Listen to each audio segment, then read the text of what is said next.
दोस्तों नमस्कार, कैसे हो आप सब। आशा करता हूँ सभी भाई अच्छे होंगे, स्वस्थ होंगे। दोस्तों आज दिन मंडे का और आज डेट है 11 दिसंबर 2023। और दोस्तों अभी टाइम हो रहा है 9:40 हो चुके हैं रात के, और मैं पहुंच गया हूँ द्वारका सेक्टर 3 के पास में। जस्ट अभी ड्रॉप किया है, और ड्रॉप किया था द्वारका सेक्टर 4।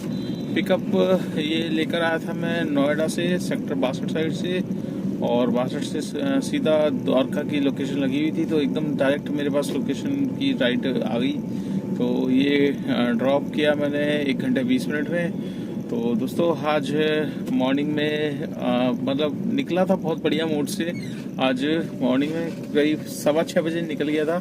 एक्चुअली रिजर्वेशन की बुकिंग मैंने एक्सेप्ट कर ली थी, एक नांगल की 8 किलोमीटर में दिया था 300 रुपये। तो मैंने कहा यार सही है, रात में ही मैंने रिजर्व कर ली थी, और मैंने कहा चलो ठीक है। इसी वजह से जल्दी उठ गया, 5:30 बजे उठा, नहाया धोया, अपना फटाफट रेडी हुआ, और 6:15 में निकल गया था घर से।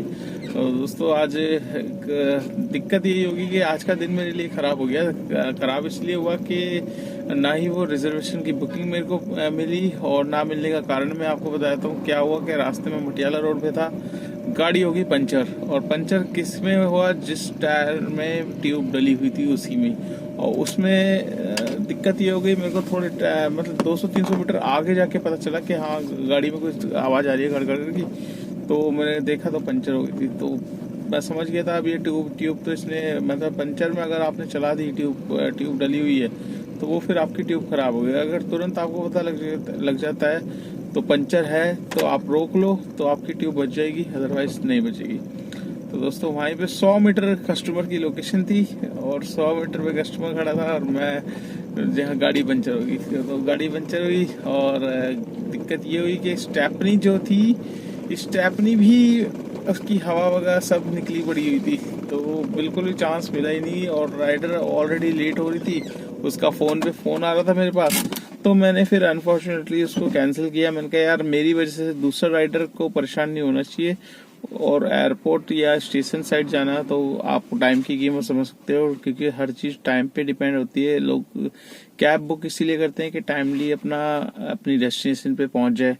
तो मैंने फिर उस ट्रिप को कैंसिल करी। कैंसिल करने के बाद मैं वहीं पे अंदर ही उत्तम नगर में पता किया, तो किसी ने बताया यहाँ पर एक दुकान है, वहाँ जाओ। वहाँ गया तो भाई साहब पंचर लगाते हैं, बट पंचर आपका ट्यूब वाला नहीं लगाते, क्योंकि ट्यूब वाले में मेहनत बहुत है ना, मशीन से खोलना पड़ेगा, ये सब चीज़ें है। तो उसने मना कर दिया। फिर आया वापस राजापुरी पेट्रोल पंप पे। तो राजापुरी पे आया, राजापुरी पे भी उसने मना कर दिया, कहता है यार मशीन खराब है और आप उधर चले जाओ। फिर मैं वापस आया द्वारका सेक्टर 12। तो सेक्टर 12 की तरफ पेट्रोल पंप है, वहाँ भी गया, उसने भी मना कर दिया। फिर एक और बगल में पेट्रोल पंप था, उस पर गया, तब जाके उस पर 4 बंदे ऑलरेडी खड़े थे। तो दोस्तों आज ये लगा लीजिए, गाड़ी में ठीक कराने में, पंचर लगवाने में ट्यूब नहीं डलवाई, 400 रुपये की ट्यूब आई है, ठीक है। और 400 रुपये की ट्यूब डल गई, और ट्यूब डलवाई मैंने तकरीबन बजते बजते 9:30 मेरे को यहीं पे हो गए थे। तो आज ये लगा लीजिए सुबह का पूरा 800-900 रुपये तक का नुकसान, जो 8:30-9 बजे तक का काम, सुबह अगर आप 6 बजे निकले हुए तो अच्छी ट्रिप्स मिल जाती है तो इतना काम हो जाता है। तो वो पूरा का पूरा नुकसान हो गया, और टाइमली नहीं कुछ कर पाया। 9:30 बजे के बाद से मतलब फिर सीएनजी डलवाई, फिर सीएनजी डलवा के स्टार्ट करी ट्रिप। तो स्टार्ट करके हाँ मेरे पास आ गई थी आपका इधर नोएडा सेक्टर 62 की ही। तो नोएडा सेक्टर 62 छोड़ा। 62 के बाद दोस्तों आज ज़्यादा ट्रिप्स हुई नहीं, मतलब एक आध रैपिडो में करी, एक आध इन ड्राइव में करी, और बाकी एक इसमें करी। तो 4-5 ही ट्रिप्स मोटा मोटा करके तो अभी मैं पहुंचा हूँ, और काम कितना हुआ वो मैं आपको बताऊंगा वीडियो के एंड में। तो दोस्तों आज हम बात करेंगे ओला उबर के बारे में। मोस्टली उबर के बारे में ही मैं आपको बताता हूँ। तो कुछ ना कुछ अपडेट लेकर आता हूँ कि दोस्तों आप सतर्क रहिए, ये चीज़ आपके साथ हो सकती है, ये चीज़ कर रहा है उबर, वो चीज़ कर रहा है। तो दोस्तों आपने देखा होगा मतलब काफ़ी भाई हैं जिनकी नई नई आइडिया बनी हुई है, नया नया काम स्टार्ट किया है, ठीक है।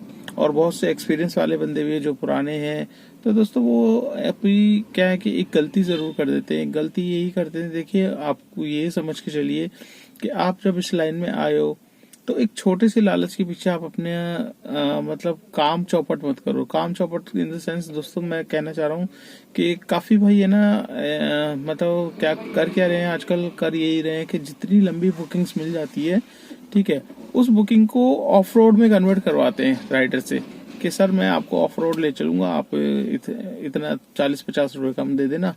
तो कस्टमर को लगता है फायदा होता है, कस्टमर क्या कहता है, जब तो ले लेता है कस्टमर, ठीक है, उसके बाद आपकी डेस्टिनेशन पे आपने छोड़ दिया, बट आपको नहीं पता ना उस कस्टमर के मन में क्या चल रहा है। देखिए एज पर पॉलिसी देखा जाए ये चीज गलत है, ठीक है। आप देखो कंपनी के साथ सीधा सीधा धोखा कर रहे हो।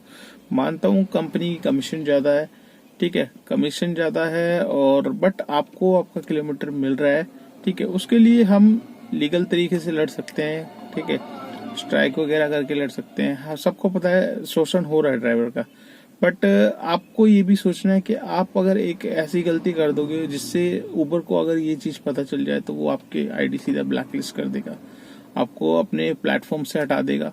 तो आपने जितनी नई गाड़ी निकाली है, ईएमआई पे निकाली है, कैसे किस तरीके से लोन लेके लिए, तो आप कुछ भी नहीं कर पाओगे दोस्तों। एक बार उबर ने अगर ब्लैकलिस्ट कर दी तो आप फ्रॉड तरीके से बाहर से बनवाओगे आईडी। फ्रॉड तरीके की आईडी जनरली ज्यादा काम दिन तक नहीं टिक पाती, ठीक है, 3-4 महीने चलेगी, उसके बाद फिर आपको धक्के खाना पड़ेगा, मतलब पैसे दे दे के आपको दूसरे के लाइसेंस पे कोई बना के देगा आईडी, तो इस तरीके से मतलब आइडिया बनेगी। तो कहने का मतलब ये है दोस्तों, अगर आप नए हो इस लाइन में और अगर आप पुरानी भी हो चुकी है तो थोड़े से 2 पैसे की लालच के चक्कर में अपनी आइडिया को मत गवाओ। अभी उबर क्या कर रहा है मैं रिसेंटली बताया था, यहाँ पर आप देख सकते हैं एक भाई का व्हाट्सएप पे आया था, तो इसका अकाउंट 3 दिन के लिए होल्ड पे कर दिया गया है। साफ साफ इसमें लिखा है कि आपको बार बार नोटिफिकेशन देने के बाद भी आप कस्टमर को ऑफलाइन बुकिंग में कन्वर्ट कर रहे हो, ठीक है। अगर ये प्रोसेस चलता रहा तो अभी फिलहाल 3 दिन के लिए गया है, उसके बाद 7 डेज के लिए करेंगे। अगर उसके बाद भी आप नहीं सुधरते तो उसके बाद आपकी आईडी परमानेंटली ब्लैकलिस्ट कर देंगे। तो ब्लैकलिस्ट हो गई दोस्तों तो आप फिर किसी काम के नहीं रहोगे, क्योंकि अभी फिलहाल मार्केट में ये 2 ही कंपनियां हैं जो सही कंडीशन में है, ओला उबर है। रैपिडो भी आ गई है खैर मार्केट में। इनड्राइव का थोड़ा हाल बुरा है, ओला का भी हाल बुरा है, बट कंपटीशन रैपिडो उबर और ब्लू स्मार्ट में तो चल रहा है। आपको अपॉर्चुनिटी मिल रही है रैपिडो में भी चलाने की। देखो अगर आपको लंबी बुकिंग लेनी है, अभी 6 महीने तक मुझे लग रहा है रैपिडो अपना जो इसने कैब सर्विस चालू की है उसमें ये 0 कमीशन ले रहा है। तो आपको लंबी ट्रिप लगती है तो आप रैपिडो में क्यों नहीं करते, रैपिडो में करिए, रैपिडो में उठाइए, और अच्छे अच्छे रेटों की बुकिंग आती है। रैपिडो में भी स्टार्ट हो गई है बुकिंग, बट करने का देखिए वो करिए। बट किसी चीज को देखिए आप क्या होता है, अब आप सोचते होंगे उबर को ये पता कैसे चलता है। उबर को 2 तरीके से पता चलता है दोस्तों कि आपने बुकिंग कन्वर्ट करके लेकर गए क्योंकि उसका सॉफ्टवेयर इतना तगड़ा है, सारी चीजें देखिए, जो इतना बड़ी कंपनी चला रहा है तो उसको हर ड्राइवर की एक्टिविटी पता है कि ड्राइवर क्या कर रहा है, क्या नहीं कर रहा, किधर जा रहा है, किधर नहीं जा रहा, कैसे बुकिंग ली है, कैसे नहीं ली, सारी की सारी चीजें उसके पास नॉलेज में है। तो हम क्या करते हैं, आप में से जैसे कैंसिल कर दिया आपने बुकिंग, आप कैंसिल करके ले जाते हो, छोड़ देते हो, उसके बाद काफी भाई 1-8 किलोमीटर आगे पीछे कर लेते हैं गाड़ी को, उसके बाद वही चीज ऑन कर लेते हैं।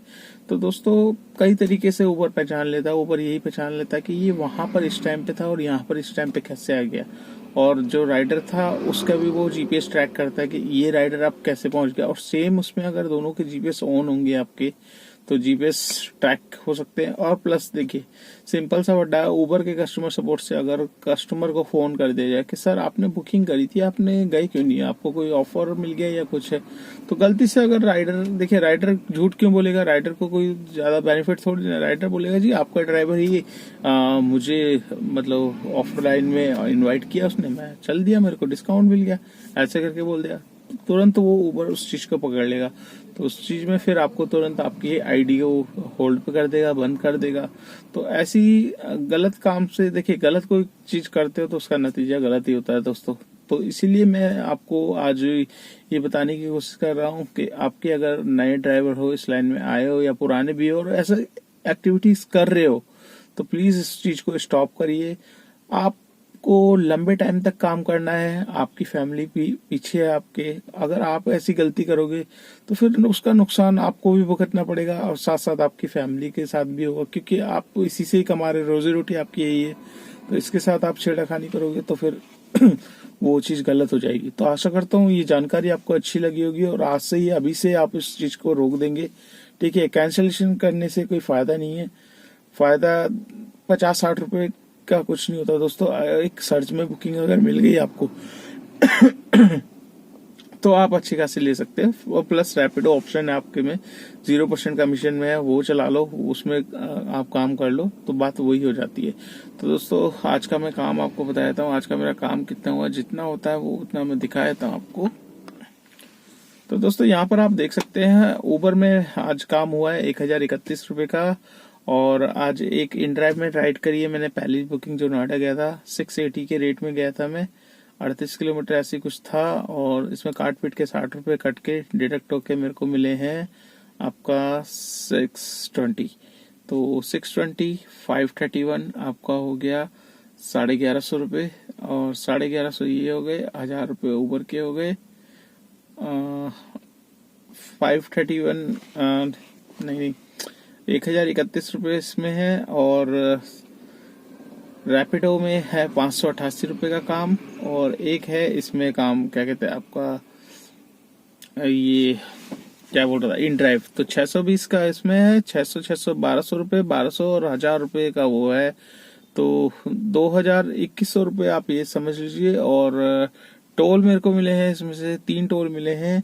एक आपका हरियाणा का मिल जाएगा मेरे को 100 रुपये का, एक एमसीडी वापसी का मिला है, और एक यूपी साइड का नहीं मिला मेरे को, बट यूपी साइड में वापस आया हूँ एमसीडी, तो 3 टोल मेरे को मिले हैं। तो 3 टोल आपके हो गए 2100 का काम है, 3 टोल ये हो गए 2400 रुपये हो गए। 2400 रुपये में जो मेरी सीएनजी दोस्तों लगी है, 3 टोल को हम हटा देते हैं और बात कर लेते हैं 2100 में। 2100 के जो काम हुआ है उसमें मैंने जो सीएनजी डलवाई थी वो ऑलरेडी कल की डली हुई थी, फिर दिन में मैंने अभी डलवाई थी 317 रुपए की। तो फुल सिलेंडर था वो खत्म हुआ है, उसके बाद 317, अब 2 पॉइंट और गिर चुके हैं। तो तकरीबन मेरे पास जो 400 रुपए तक की सीएनजी अभी है, ऑलरेडी 500 रुपए की मेरी पूरी की पूरी कंज्यूम हुई है सीएनजी। तो 500 रुपए की सीएनजी लग गई है और काम हुआ है 2100 रुपए का। 2100 में से 500 रुपए निकाल देंगे तो बचेंगे 1600 रुपए। 1600 रुपए में से 300 रुपए निकालेंगे गाड़ी की maintenance, fitness, permit, insurance, tyre घिसने, 100 रुपए का पेट्रोल, तो 300 और निकाल लेंगे, बचेंगे 1300 रुपए। तो आज की नेट इनकम है दोस्तों 1300 रुपए। इसमें मेरे को किसी को कुछ नहीं देना। हाँ, अगर आपकी नई गाड़ी है तो आपको गाड़ी की ईएमआई निकालनी पड़ेगी, गाड़ी के ड्राइवर हायर किया हो तो उसका भी खर्चा निकालना पड़ेगा। 1300 मेरी नेट इनकम है, टोल हटा के। अगर आप टोल को प्लस कर लोगे 300 रुपए तो आप 1600 रुपए मान के चलते हैं। तो इतना काम दोस्तों आज हुआ है, हालांकि इससे और ऊपर हो सकता था, बट हर चीज किस्मत के ऊपर डिपेंड करती है। आज इतना लिखा था यहाँ पर किस्मत में, तो इतना ही लेके जा रहा हूँ। तो चलिए दोस्तों इस वीडियो को कर लेते हैं यहीं पे एंड। आपको ये वीडियो कैसी लगी लाइक कर देना, चैनल पे फर्स्ट टाइम है तो चैनल को सब्सक्राइब कर लेना। अगर आप मेरी वीडियो फेसबुक पे अच्छे देख रहे हो तो उसको भी फॉलो कर लेना, ज्यादा से ज्यादा शेयर कर देना। जितना आप वीडियो शेयर करते हो उतनी मेरी वीडियो आगे पहुंचती है, उन भाइयों के पास जाती है जो जानना चाहते हैं ओला उबर में क्या स्टेटस है, कैसा काम है, कैसा काम नहीं है। तो ये जनरली मैं आपको मेरी वीडियो में ही दिखेगा, और जो एक्चुअल में कमाई होती है उसका काट पीट के कितना आपके पास बढ़ता है वो चीज मेरे आपको मेरी वीडियो में दिखेगी, और कोई इतना डीपली नहीं बताएगा। तो चलिए दोस्तों वीडियो को एंड करते हैं और आपसे मुलाकात करते हैं कल नेक्स्ट डे नेक्स्ट रनिंग पे। तब तक के लिए बाय बाय।